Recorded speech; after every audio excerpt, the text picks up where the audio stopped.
Hello, so our topic for today is moral courage. Here's what you'll learn in this lesson. A. Differentiate knowing and actually executing a good moral decision. B. Explain why the will is as important as reason. C. Discuss how to develop the will and moral courage. And D. Judge on moral behavior in terms of planning and execution in important moral experiences. So, here are the topics under moral courage. First, knowing and executing good moral decision. Second, will, important as reason. Third, developing the will, and lastly, developing moral courage. Let's start.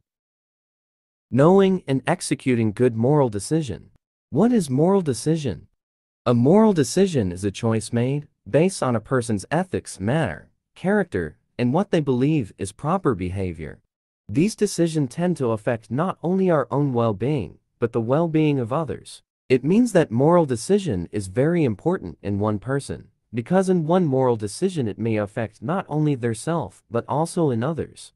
So we need to think critically to lessen any bad effect or impact to others. Also, when it comes to making moral decisions, we often think of the golden rule: do unto others as you would have them do unto you. Difference between knowing and executing a good moral decision. Knowing is awkwardly considered as a mental masturbation that do not really have any significance because it is like a soul without a body. While executing is by finding your true decision in your own experience, by planning, communicating, navigating around problems, and to execute your own plan on what to do. According to Karl Marx, the philosophers have only interpreted the world in various ways. The point, however, is to change it. This statement claim of Marx fittingly describes the long-standing problem on those who specialized in knowledge but fails to apply it. Also, it's about many have been very good at theory, but are too detached from the real world or unable to practice the theory. Thomas Jefferson once said, "Do you want to know who you are? Don't ask, act. Action will delineate and define you." Which means that the one who thinks or say that he could do something should actually do it, because if he does not do it, then he is just making an empty promises. Also, as they say, action speaks louder than words. We need to act in order to achieve something. Don't mind others of what they think about you. In Philippines, there are numerous sets of rules already created for people to follow, but it's an observation that many do not exactly practice them because of many violations and bribes committed regularly. Since there is also growing number of crimes and criminals, Filipinos are apparently accused of not living their Christian faith. Because of this, Filipinos are suspected of being excellently knowledgeable about very poor in implementation. Filipinos become ignorant and disrespectful because of not following the rules and regulation. They just know the Christian rules but not executing them. And being a Christian, you need to follow the 10 Commandments, and one of those is do not kill any person. Knowing how to make a good decision is not equivalent to executing a good moral decision, just as talking is not walking. One must know the execute or walk the talk and practice what one preaches, in order not to be considered as hypocrite. Everyone is expected to bridge the gap between knowing and good moral decisions. Walking and talking are to put every idea into flesh precisely, because this makes or the significant change. It means we need to know the difference between knowing and executing, because our knowledge and understanding something become useless if we didn't form it action. Experience is said to be the best teacher. Execution of good moral decision is actually concrete actualization of the leader's knowledge. It is what truly makes changes and great impacts to others in the world. Peter Marshall once said, "Small deeds done are better than great deeds planned." As Sun Tzu said, "Strategy without tactics is the slowest route to victory." In corporate setting, a leader theorist who identifies with knowing good moral decisions expands his mindset beyond his surroundings and assumptions. But as practitioner who executes good moral decisions, a leader theorist learns his job by producing through his personal experience with clients, events, and environment. All forms of knowing or theorizing without execution or application are purely barking without even a single bite. Remember that, as Dale Carnegie said, it is the case that inaction breeds doubt and fear. Action breeds confidence and courage. If you want to conquer fear, do not sit home and think about it. Go out and get busy. Will, important as reason.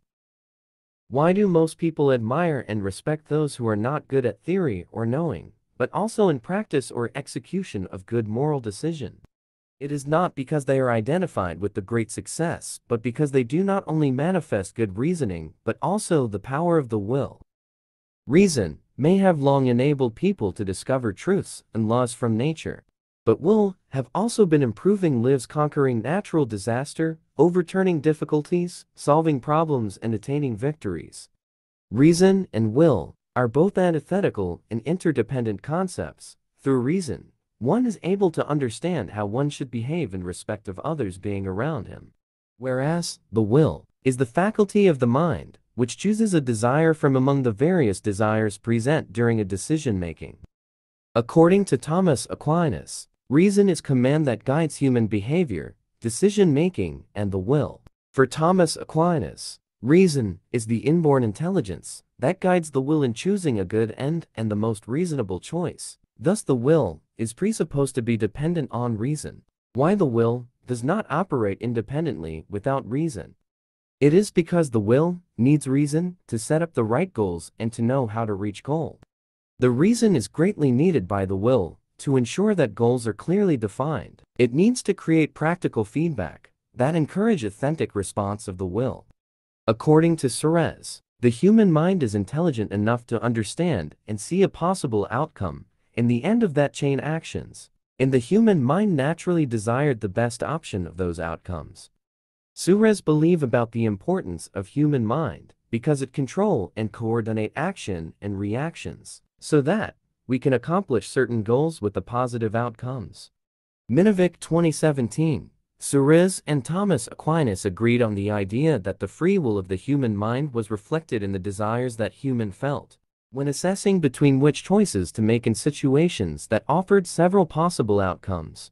They also agreed that the assessment of advantages and disadvantages of a certain choice were attributed to reason. Both reason and will must work together in order to achieve the goals. If they work separately, they could weaken each other and the person himself. If both reason and will work together, self-confidence is achieved. This self-confidence will ultimately lead to the development of moral courage as the reason continue to train the will. Developing the will. Will, according to philosophers. So, Arthur Schopenhauer defined the will as the living being's innermost essence, the kernel of every particular thing and also of the whole.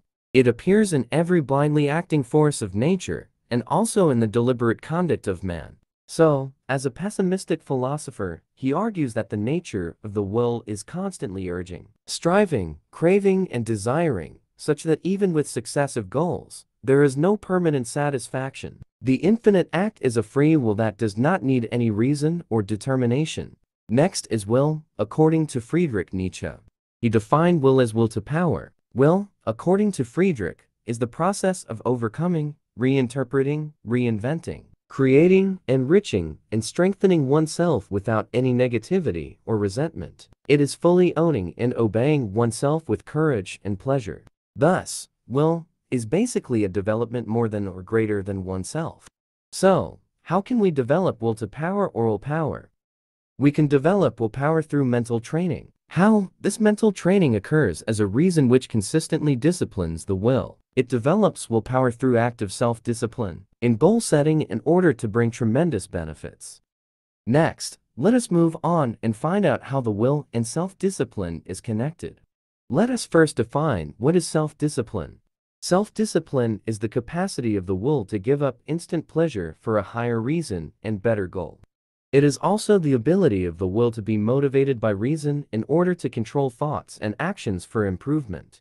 Another definition is that self-discipline is not limiting or restricting the free will. The will actually increases the chances of success. There can be challenges and struggles, but the will can turn into an inner power that perseveres in achieving goals. With a disciplined will, one can create strong relationships, lose weight, change people, fix flaws, achieve commitments, and almost everything else. Self-discipline is expected for everyday activities as well as making moral decisions, and that makes the will become power, thus, a willpower.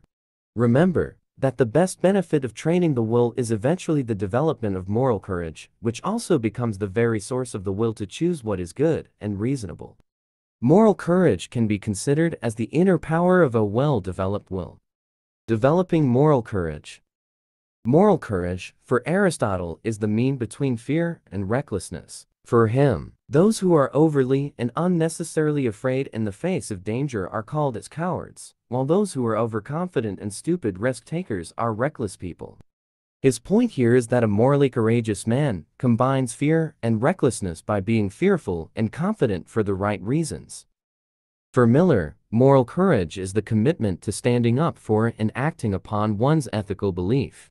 It means that moral courage is the willingness to consider the risks of doing what one thinks is good or right, even though it means risking one's own or another's life. Moral courage, for Miller, must be learned and strengthened by preparation, as it could be challenged by greater moral dilemmas. As what Adelaide Commandi explains, moral courage is linked to our core moral values and constitutes a willingness to stand up for fundamental virtues, such as honesty, fairness, fidelity, respect, integrity, and responsibility. Remember, as the will is developed, so is moral courage, and as moral courage is being habitualized, so is the will being empowered. Thus, any development undertaken for moral courage already presupposes a continuous training of the will. So, here, we can see how to develop moral courage. First is moral awareness. It is the first step to acting ethically. It is being able to recognize moral situations and moral dilemmas that involve conflicts between good and bad, moral values or principles, goods and evils. It considers everything patiently so that judgments can be emphatic and compassionate to those who will be affected. Knowing the facts and realities about the moral situation strengthens and leads to moral courage. Next is self-discipline. As explained earlier, it is a practice of self-regulation, self-control, and balance. It is the ability to push yourself forward, stay motivated, and take action, regardless of how you're feeling, physically or emotionally. In short, self-discipline is the one that breeds moral courage. Perseverance, it is the inner strength to focus all the energies and behaviors towards a moral goal, until it is accomplished. For what we know, perseverance corresponds to persistence in doing something, despite difficulty or delay in achieving the goal or success. It is the quality that allows someone to continue trying to do something even though it is difficult. So, this demands moral courage in overcoming all kinds of fears and difficulties and facing the risk of failure. Moral courage means willful perseverance in standing up for one's inconvenience and detriment. Note, perseverance is essentially a co-principle of moral courage. Without perseverance, one cannot develop moral courage, just as without moral courage, one cannot persevere. Next, constant practice. It makes a difference and makes perfect. Thinking, knowing, and planning is far different from doing. This exemplifies, walk the talk, teach what you preach, live your life, and do what you know that brings social change. It means, to do one said one could do, or would do, not just making empty promises. As good moral decisions or behaviors are frequently practiced and repeatedly executed, they become building blocks of moral courage. Constant practice makes a perfect moral courage. For example, if you fail at first attempt, then ask yourself, where do you think you made a mistake? And if you figured it out, focus your time in that particular mistake, and keep practicing, because practice makes everything perfect. Next is making a difference. It is the nature of moral courage. To improve lives, one courageously takes a stand to fight irrelevant policies and programs. Moral courage is best practiced by offering regular services to others, because it eventually leads to self-denial and selflessness, a true overcoming and reinventing of oneself. The following are some ways in making difference. Smile. Being friendly to others is a great way to brighten someone else's day. Do some volunteer work, sponsor a child, invest and listen. Teach, donate, stop what you're doing and help, and team up with someone to live healthier. What is emulating beacons of moral courage? It is the recognition of the fact that people normally learn from models or heroes and known people who they greatly admire and respect. Jose Rizal, Andres Bonifacio, Gabriela Salon, Emilio Aguinaldo, Juan Luna, and other heroes are example of this. Let's now proceed to instituting cultures that support moral courage. Instituting cultures that support moral courage is opening all levels of communication. Every policy and procedure made should be communicated well. In order to institutionalize the culture of support for ethical practices, such as moral courage. Ethics dilemma discussion is an activity in which you will have the opportunity to work through various ethical quandaries and decide on the best course of action. For example, you may witness a co-worker harassing another employee or a supervisor bullying a subordinate. What are you going to do? Of course, you will assist the employee who harassed and the subordinate who bullied. These should establish moral courage empowerment by cultivating cultures of positive work environments and active participation in ethical activities. Next is advocating peer support. It is ensuring that all those who exercise moral courage must get proper support from their peers and leaders.